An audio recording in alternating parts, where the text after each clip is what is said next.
ਜ਼ੁਲਮ ਨੂੰ ਕਰਦਿਆਂ ਦੇ ਫਿਊਜ਼ ਵੇਖਦੇ ਰਹੋ। ਇੱਥੇ ਰੱਖ ਨਿਊਜ਼, ਇੱਥੇ ਰੱਖ ਨਿਊਜ਼ ਸੁਣਨ ਵੇਖਣ ਵਾਲੇ ਸਾਰੇ ਜੀਆਂ ਨੂੰ ਮੁਹੰਮਦ ਸਾਦ ਜੀ ਆਇਆਂ ਨੂੰ ਆਖਦਾ ਹੈ। ਅੱਜ ਦੀਆਂ ਕੁਝ ਸੱਜਰੀਆਂ ਤੇ ਅਚੇਚੀਆਂ ਖਬਰਾਂ ਲੈ ਕੇ ਹਾਜ਼ਰ ਹੋ ਗਏ ਹਾਂ।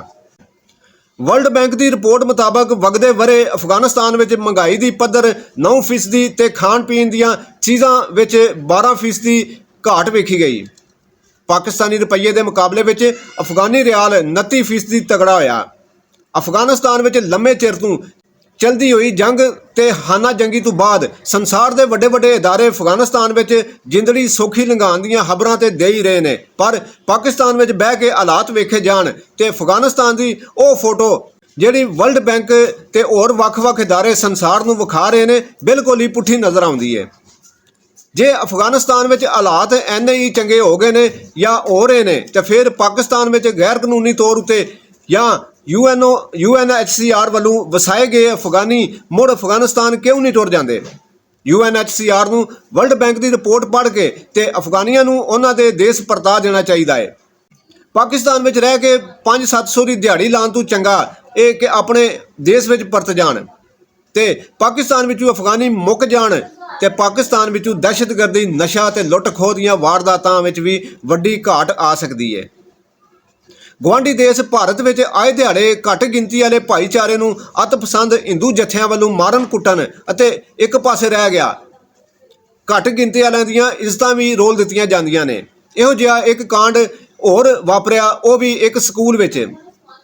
ਭਾਰਤੀ ਸੂਬੇ ਕਰਨਾਟਕ ਦੇ ਜ਼ਿਲ੍ਹੇ ਸ਼ਿਵ ਮੋਗਾ ਦੇ ਇੱਕ ਸਕੂਲ ਵਿੱਚ ਦੋ ਪੜਿਆਰਾਂ ਵਿਚਾਲੇ ਭੰਡੀ ਹੋਈ ਤੇ ਸਕੂਲ ਦੇ ਇੱਕ ਉਸਤਾਦ ਨੇ ਮੁਸਲਮਾਨ ਮੁੰਡੇ ਨੂੰ ਕਿਹਾ ਕਿ ਤੁਸੀਂ ਪਾਕਿਸਤਾਨ ਕਿਉਂ ਨਹੀਂ ਟੁਰ ਜਾਂਦੇ, ਤੁਹਾਡਾ ਇਹ ਮੁਲਕ ਨਹੀਂ।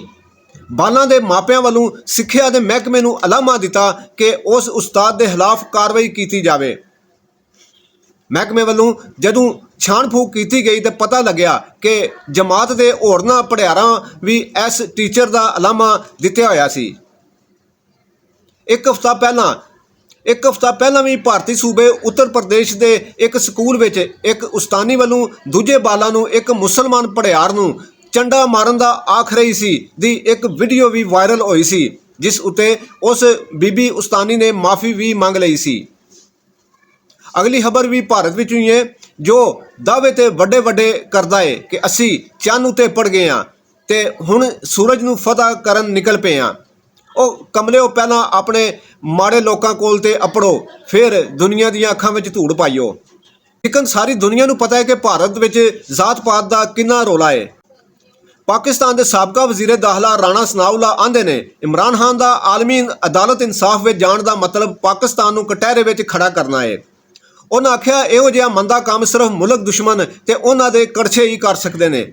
ਰਾਣਾ ਸਨਾਉਲਾ ਨੇ ਹੋਰ ਆਖਿਆ ਕਿ ਦਹਿਸ਼ਤਗਰਦਾਂ ਨੂੰ ਬਰੀ ਕਰਵਾਉਣ ਵਾਲੇ ਹੁਣ ਦਹਿਸ਼ਤਗਰਦਾਂ ਨੂੰ ਨਵਾਂ ਰਾਹ ਵਿਖਾ ਰਹੇ ਨੇ।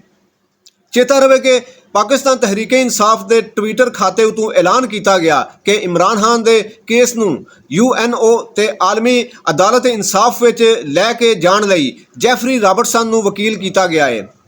ਜੈਫਰੀ ਰਾਬਰਟਸਨ ਮੁਸਲਮਾਨਾਂ ਵਿੱਚ ਉਹ ਬਦਨਾਮ ਵਕੀਲ ਹੈ ਜਿਸ ਬਦਬਖਤ ਨੇ ਸਲਮਾਨ ਰੁਸ਼ਦੀ ਦਾ ਮੁਫਤ ਮੁਕੱਦਮਾ ਲੜਿਆ ਤੇ ਨਾਲ ਉਹਨੂੰ ਪਨਾਹ ਵੀ ਦਿੱਤੀ ਸੀ। ਪਾਕਿਸਤਾਨ ਭਰ ਦੇ ਮੁਸਲਮਾਨਾਂ ਵੱਲੋਂ ਤੋਏ ਲਾਨਤ ਕਰਨ ਤੋਂ ਬਾਅਦ ਤਹਿਰੀਕੇ ਇਨਸਾਫ ਦੇ ਟਵਿੱਟਰ ਖਾਤੇ ਉਤੋਂ ਇਹ ਐਲਾਨ ਮਿਟਾ ਦਿੱਤਾ। ਹੁਣ ਤੱਕ ਲਈ ਇੰਨਾ ਹੀ। ਅਸੀਂ ਮਿਲਾਂਗੇ ਫੇਰ। ਹੱਸਦੇ ਵਸਦੇ ਭੱਜਦੇ ਨੱਸਦੇ ਰਹੋ। ਅੱਲਾ ਰਾਖਾ ਹੋਵੇ ਜੇ।